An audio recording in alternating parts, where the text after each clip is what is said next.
పరిశుద్ధ గ్రంథంలో మనం ఒక సంఘటన గురించి చదువుతున్నప్పుడు, ధ్యానం చేస్తున్నప్పుడు, ప్రత్యేకంగా పాఠాలుగా నేర్చుకుంటున్నప్పుడు, నేర్చుకున్నది మనం అన్వయించుకోవాలి.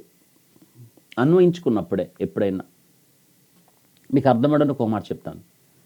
ఇప్పుడు మంచి సోప్ ఉంది, సబ్బు ఉంది, డిటర్జెంట్, దానికున్న క్షారత్వం మురికిని పోగొడుతుంది. ఈ సంగతి తెలుసు మనకి. అయితే సోపుని మనం ఏం చేయాలి? మురికి పోవడానికి మురికి ఎక్కడుందో అక్కడ ఈ యొక్క సబ్బుని అప్లై చేయాలి. అంతే కదా? దాన్ని అక్కడ తీసుకొచ్చి దాన్ని ఏం చేయాలి? రుద్దాలి. అప్పుడు మనకి అక్కడున్న మురికి పోతుంది. అంతేకాని సోపు మంచిది, సోపులో సబ్బులో ఏ తేడా లేదు, మురికి ఉంది. అయితే సోపు మంచిదైనంత మాత్రాన మురికి పోదు. ఆ సోపును తీసుకొచ్చి ఏం చేయాలంటే మురికున్న ప్రాంతంలో అద్దాలి, మనం రాయాలి. సోపు ఎక్కడైతే మురికి పోవాలి అనుకుంటున్నావో అక్కడ సోపుని ఏం చేయాలి? అప్లై చేయాలి. దేవుని వాక్యం కూడా అదే. ఆయన వాక్యము సాకలవాణి సబ్బు అంటున్నాడు. దేవుని వాక్యాన్ని అలా అన్వయించుకోవాలి. అన్వయింపు లేకపోతే మనం విన్న వాక్యము ద్వారా ప్రయోజనం లేదు. కాబట్టి దేవుని వాక్యాన్ని విన్న ప్రతి సందర్భంలో మీరు అన్వయింపు ముఖ్యం. ఈ వాక్యం ద్వారా నేనేమి నేర్చుకోవాలి? దేవుడు నాకేం చెప్తున్నాడు? నేను ఈ యొక్క వాక్యము ద్వారా ఎలా సరిచేయబడాలి అని ప్రతి వాక్యాన్ని మీరు అలా స్వీకరించాలి. స్వీకరించగలిగినప్పుడు మనం ఎన్నో పాఠాలు మనం నేర్చుకుంటాం. అర్థమవుతుందా? దేవుని యొక్క వాక్యంలో మనం ప్రతి వాక్య భాగాన్ని, ప్రతి వచనాన్ని, అధ్యాయం నుండి వచనానికి వచ్చేటప్పుడు వచనంలో ప్రతి పదాన్ని కూడా అలా మనం విభజించి చదువుకోవాలి. ముందు అధ్యాయం చదివినప్పుడు తర్వాత అధ్యాయం కొనసాగింప, ఈ అధ్యాయానికి ఇది అధ్యాయానికి మధ్య ఒక పదాన్ని జోడించి వ్రాసినప్పుడు ఆ పదం దేనికి సంబంధించింది, ఈ రెండు అధ్యాయాలని కలపడానికి వాడిన పదం ఏమిటి, ఒక వచనం నుండి మరొక వచనానికి వెళ్ళేటప్పుడు వాడిన పదం ఏమిటి అనే వాటిని కూడా మీరు గ్రహింపు కలిగి ఉండాలి. తద్వారా దేవుని యొక్క వాక్యం ఎంతగానో నేర్చుకోవడానికి మనకి సహాయం కలుగుతుంది. పరిశుద్ధాత్ముడే మనకి బోధిస్తాడు. దేవుని వాక్యం నేర్చుకోవాలి అన్న శ్రద్ధ మీకు ఉండాలి. అది అనుదినం పెరుగుతూ ఉండాలి. అది కొంచెం రోజు పెరిగి ఒకరోజు తగ్గిపోయేది కాదు. బ్రతికి ఉన్నంత కాలం, శ్వాస ఉన్నంత వరకు దేవుని వాక్యాన్ని నేను నేర్చుకోవాలి అని మీరు ఈ వాక్యము ఎడల అపేక్ష కలిగి ఉండాలి. అవును, ఆత్మయందు తీవ్రత కలిగి ఉండాలి.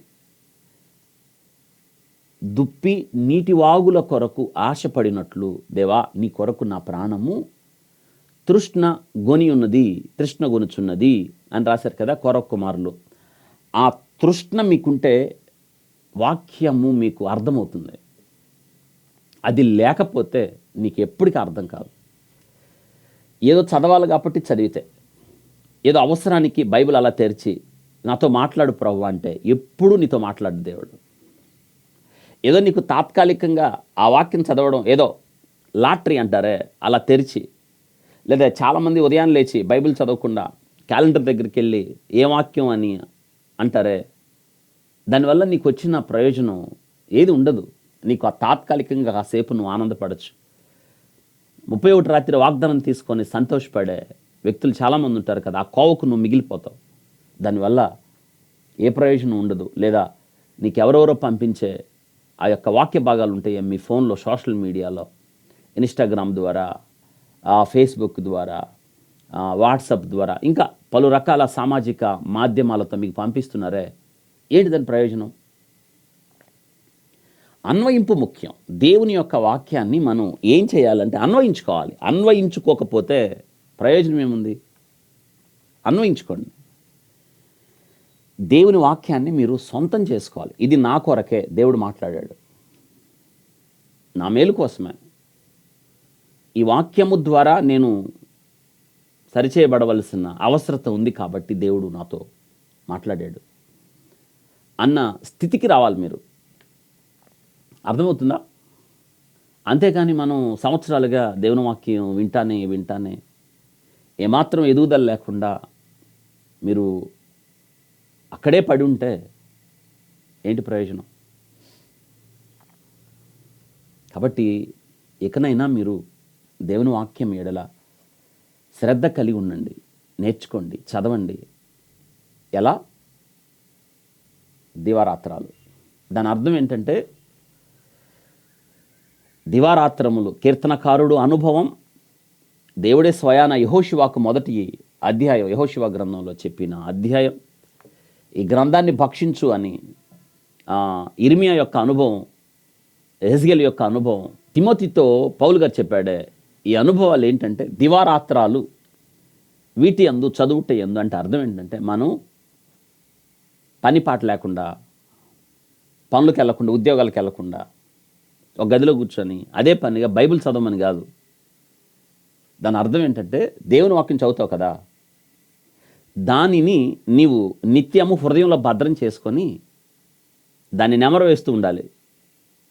ఇది ధ్యానం అంటే.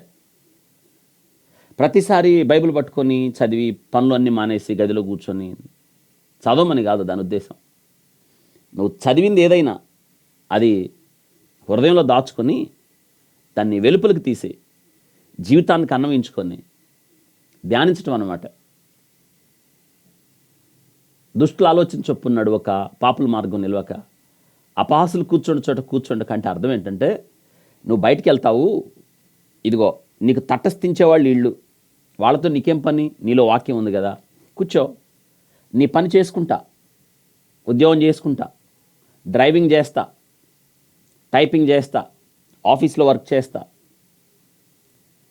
టీచింగ్, ఒకవేళ నువ్వు టీచింగ్ ప్రొఫెషన్లో ఉంటే టీచింగ్ ఇస్తా, ఒకవేళ మీరు ఇంజనీర్ అయితే ప్లాన్స్ గీస్తా, డాక్టర్ అయితే ట్రీట్మెంట్ ఇస్తా. వాక్యం ఉంది, వాక్యము ద్వారా, వాక్యముతో, వాక్యము కొరకు అన్నట్టుండాలి మన జీవితాలు. వాక్యమును ఆధారం చేసుకున్న జీవితాలుగా ఉండాలి. అర్థమవుతుందా? దివారాత్రాలు ధ్యానించడం అంటే అర్థం ఏంటంటే ఒక వాక్య భాగం నీ హృదయంలోకి వాక్యం వచ్చినప్పుడు అది మీలో నిలిచి ఉండాలి. వాక్యం మీతో మాట్లాడుతున్నప్పుడు వాక్యము ఆ స్వరానికి మీరు లోబడాలి. వాక్యానికి సరిచేసి గద్దించి బుద్ధి చెప్పి మనల్ని శిక్షించే అధికారం ఉంది వాక్యానికి. ఎందుకంటే దేవుని వాక్యం రెండంచులు కలిగిన ఖడ్గం, ఎటువంటి ఖడ్గము కంటే వాడిగా ఉండి అనే మాట. సజీవము, అందులో జీవం ఉంది, నీతో మాట్లాడుతుంది. మళ్ళీ నేను జ్ఞాపకం చేస్తున్నాను. ఎందుకు మనం దేవుని వాక్యాన్ని మనకి ధ్యానించవలసిన అవసరం ఉందంటే అది మనకి ప్రాణాత్మలను మూలుగలను విభజించమట్టుకు దూర్చు మనకి కాపలా దేవుని వాక్యం. అర్థమవుతుందా?